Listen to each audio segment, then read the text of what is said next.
Welcome back to Get Involved Pittsburgh. I hope you enjoyed our interview with Frank Tagano from Superior Science Service.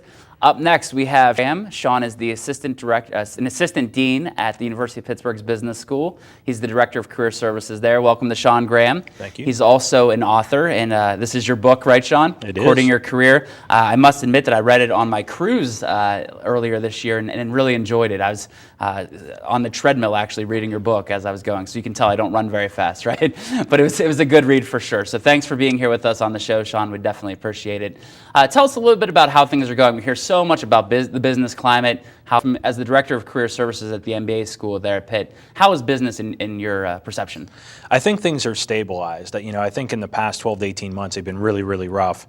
The good bad part of that is they were really bad, and now I think they're slightly better. So on one hand, there's room for optimism, but on the other hand, I think it will still take some time. I think once companies see the types of things that were going on in the economy and they pull back their recruiting efforts, it takes them a little while to come back and really look to hire in maybe the numbers that they had done maybe 2 to 3 years ago. So I would anticipate it's going to be another bumpy on both at probably the undergraduate and the graduate recruiting front, but I think it's getting better. But I don't think we'll see it. It'll take some time for it to recover, maybe back to the pre-2008 levels. So okay. And some people might be watching at home or watching on the internet, and they're saying to themselves, Director of Career Services at the MBA school at Pitt. That sounds like a really interesting job, but I don't understand what this guy does. What does the Director of Career Services do? It's actually, I always tell people, it's much more exciting than you would think because the career services isn't probably the most sexy job out there.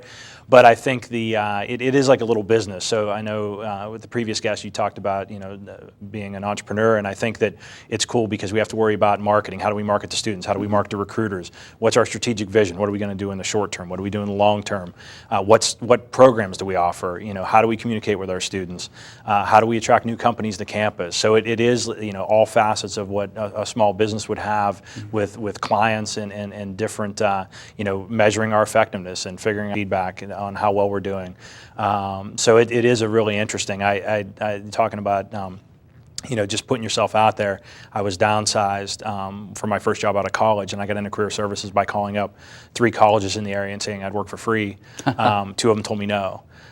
So it's been an interesting. I don't think I planned to go into career services, but it's been a really, really great career for me so far. That's good. And what's been your trajectory? I know I mentioned that you're in your mid-30s, you're an assistant dean, you're being very modest before we went on the air. It's a great title to have. It really sounds like you're doing well in your career. What's been your trajectory? How did you get to that point in your life? I've been really lucky, and I know a lot of people say that, but I think coming out of college, didn't know what I wanted to do, worked in retail management for a big home improvement center for about 2 years, got downsized, didn't know what I wanted to do.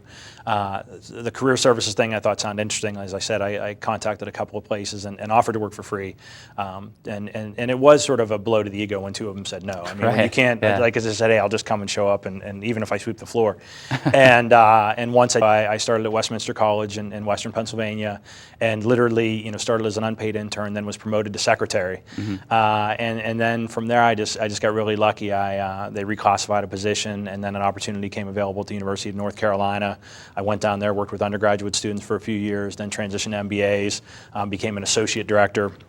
At that time, I started working on Courting Your Career, and then an opportunity came up about 18 months ago at the University of Pittsburgh, which is where I went undergrad. Right. And so yeah, I've just been really, really lucky. I think working hard, I've been lucky enough to be in the opportunity. There have been some opportunities that sort of fallen into my lap, right. But it's been a pretty interesting career progression so far. The viewers from Pitt, maybe students that you work with, they could be upset that you have that nice North Carolina tie on there. They might be hoping that you would have a Pitt tie, but it sounds like you've had a good experience along the way in your career.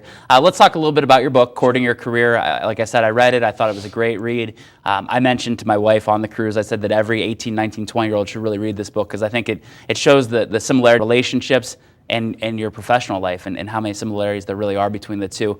Just a quick quote, Biz Books said this book helps you find your career soulmate. I would feel the same way, that it really kind of explains that. What's the Courting Your Career story? How'd you end up writing the book? One of the things I found in working with students was that a lot of them had a difficult time navigating their search. So, the job search in many ways is very much common sense, but yet, for whatever reason, it wasn't resonating with them. So I've always been I try to be very creative and try to frame things, reframe things, give give people different contexts. And the dating, and I was trying to think back what before dating, like what are the ones that I tried and failed with when I tried to reframe this whole job search thing, and I don't remember what they were, but I do know when I landed on the dating analogy, the dating metaphor, it really stuck, and so it started just pretty much in student appointments, and then saying, okay, well, and if you were dating, you wouldn't do this, so why would you do it in the job search? Right. And then it started with maybe a few examples, and then built into the framework, which led to the book. Right, that's great. So if there's a 21-year-old watching right now, and hopefully they are, because I think it's an important show for a lot of people, young professionals and college students to watch, if there was one message from your book that you could pick out that you think is the most important, and I know the whole thing's important, but one message that you think is the most important, what would it be to share with those about to graduate students? I think the important thing is to not be locationally challenged. I think so many times students think that when their first job out of college, they're going to sign a lifetime contract with a company, and realizing that people have family ties and different ties to areas, especially this area. I mean, Pittsburgh's a great area, but really what it is about what job, what opportunity can position you not only for your next move, but maybe moves for years to come. And I think so many times, like I always use the dating example for that, of when you're looking for your soulmate or somebody that you're really interested in, you don't say, well, look, the only reason I'm really hanging out with you is because you're 3 blocks from my residence hall. And I mean, you're nice and all, but gas price is a little bit high, it's hard to park. And if that were the rationale behind why you were hanging out with somebody and they ultimately found out about it, probably not going to just like an employer wouldn't be happy if they found out that you were there just out of convenience. So there's cities that if there's a city that you haven't been to, it's really a great opportunity early in your career to maybe take 2-3 years at a company that really will position you for longer term career success, and you can always move back. Right. But I think sometimes it's hard to have that long term focus when you're coming out of college. You just think, well, I like this area, I want to be close to family, and a lot of times that means you're going to forego some great career opportunities. We had a staff member at Big Brothers Big Sisters recently that she had been in North Carolina her whole life. At Pittsburgh, just wanted to try a new city and ended up coming here, and she's doing a great job. But it's really gutsy. I don't know. I mean, I'm all out there. I do a lot of different things, but it's really gutsy to move to a new city on your own. So that sounds like a message that you're sharing with people to read the book. That just go after your career, try new things. That's definitely really important. You talk a little bit in the book about the idea of informational interviewing, networking, marketing yourself. Could you share a little bit with our audience about that? The one thing I'll say is networking is probably one of the most overused terms in the job search, and I think because of that, when we say those things, students gloss over and say, you know what, yeah, I either don't want to do it or whatever. I think the good thing about networking for students who are in college right now are sites like Facebook and LinkedIn. There are a lot of ways, even if you're not crazy about reaching out to people, because a lot of people it is uncomfortable.